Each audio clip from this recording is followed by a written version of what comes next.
বিহু মঞ্চৰ পৰাই হুংকাৰ প্ৰদান কৰিছে শৃংখল চলিহাই। শৃংখল চলিহাৰ তৰফৰ পৰা কোৱা হৈছে হিন্দীৰ পোষ্টাৰ লগালে মই ফালিমেই, মোক গ্ৰেপ্তাৰ কৰিলেও মই হিন্দী পোষ্টাৰ ফালি চিৰাচিৰ কৰি দিম। আৰু হিন্দী ভাষা সন্দৰ্ভত পোষ্টাৰ সন্দৰ্ভত কি হুংকাৰ প্ৰদান কৰিছে শৃংখল চলিহাই, বিহু মঞ্চৰ পৰাই কি বৃহৎ মন্তব্য কৰিছে এই মুহূৰ্তত জনোৱাৰ চেষ্টা কৰিম।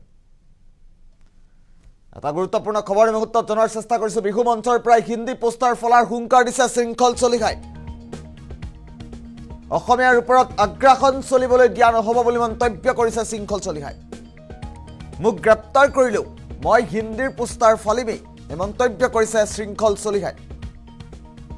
অসমীয়া ভাষাৰ লগত কম্প্ৰমাইজ কৰা নহ'ব বুলি মন্তব্য কৰিছে শৃংখল চলিহাই।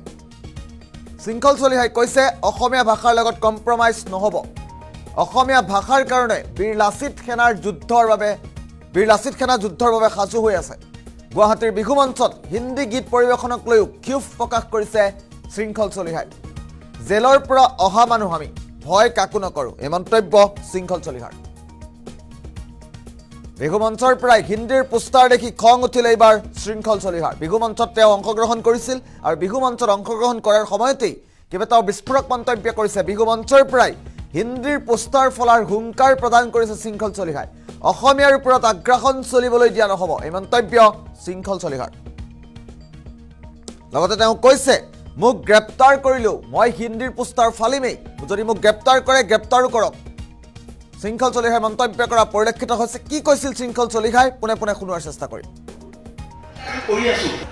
আমাৰ বিহুৰ প্ৰতি সংকট নাহে। অসমত খনামুখলৈ গৈছিলোঁ, খনামুখত যাওঁতে মোক গুৱাহাটীৰ পৰা এজন যুৱকে ফোন কৰিছে যে কালি গুৱাহাটী আমচাঙত এখন বিহু হৈছিলে, তাত বিহু গীত এটাও অকল হিন্দী গীত হৈছে। আমাৰ আগ্ৰাসন চলিছে। মই এতিয়া ভাষণ দি থাকোঁতে সেই দুখন দেখিছোঁ এখন হিন্দীত বৰ্ড লাগি আছে ফালুদানে কি বুলি। এতিয়া এই বৰ্ডখন কাইলৈ যদি মই ভাঙি দিওঁ, যদি বীৰ লাচিত সেনাই ভাঙি দিয়ে, কাইলৈ আমাক এৰেষ্ট কৰিব, কিন্তু কাইলৈ বৰ্ডখন ভঙা হ'ব। কাৰণ ভাষাৰ লগত কম্প্ৰমাইজ নহ'ব। যুদ্ধ হ'ব। আমি জেললৈ গৈ থকা মানুহ, আমি ভয়াতুৰ নহয়। আৰু এটা কথা স্পষ্টকৈ আমি আপোনালোকক আজি কৈছোঁ, এই যে সংগ্ৰামবিলাক আমি কৰি আছোঁ, কাৰ কাৰণে কৰি আছোঁ? এই কণ ল'ৰা ছোৱালীৰ ভৱিষ্যতৰ কাৰণে কৰি আছোঁ। এই কণ ল'ৰা ছোৱালীখিনি যেতিয়া ডাঙৰ হ'ব, ডাঙৰ হৈ যেতিয়া তেওঁলোকৰ মুখৰ মাত নাথাকিব, ভাষা নাথাকিব, সংস্কৃতি নাথাকিব, বিহু নাথাকিব, তেতিয়া আমাক কি প্ৰশ্ন কৰিব? আমাক প্ৰশ্ন কৰিব তোমালোক যেতিয়া যৌৱনত আছিলা, দেশ জাতি আৰু মাটিৰ কাৰণে কি কৰিলা? আমি নিৰুত্তৰ হওঁ।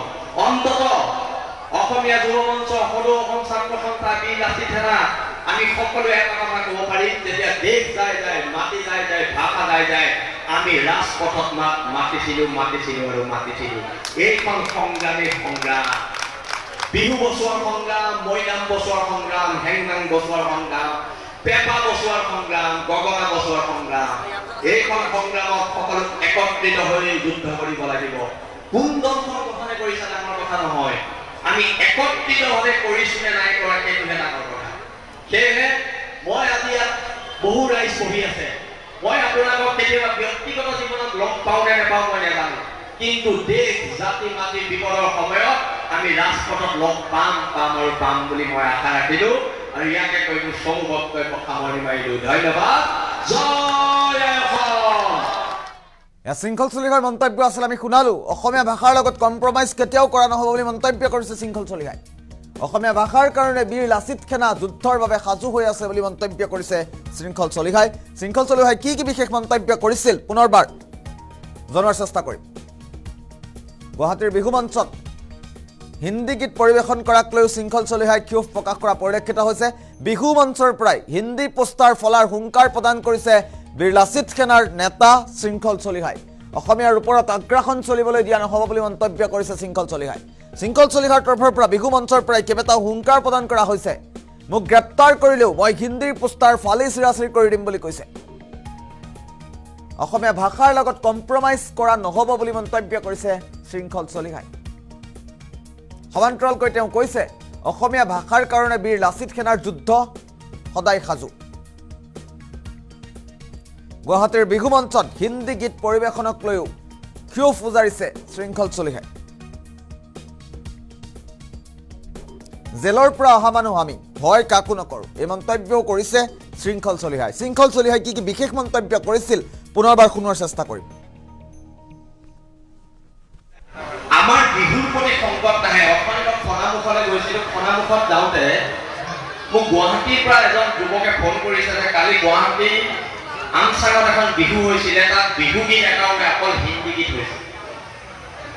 আমাৰ আগ্ৰাসন চলিছে। মই এতিয়া ভাষণ দি থাকোঁতে সেইটোপাত দেখিছোঁ এখন হিন্দীত বৰ্ড লাগি আছে ফালুদা কি বুলি।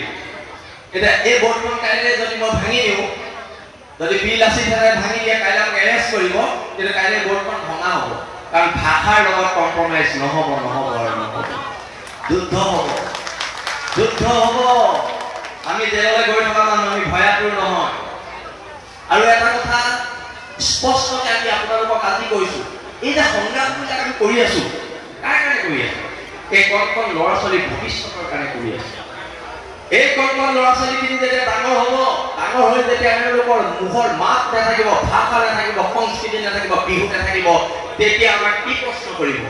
আমাক প্ৰশ্ন কৰিব, তোমালোক যেতিয়া যৌৱনত আছিলা, দেশ জাতি আৰু মাটিৰ কাৰণে কি কৰিলা?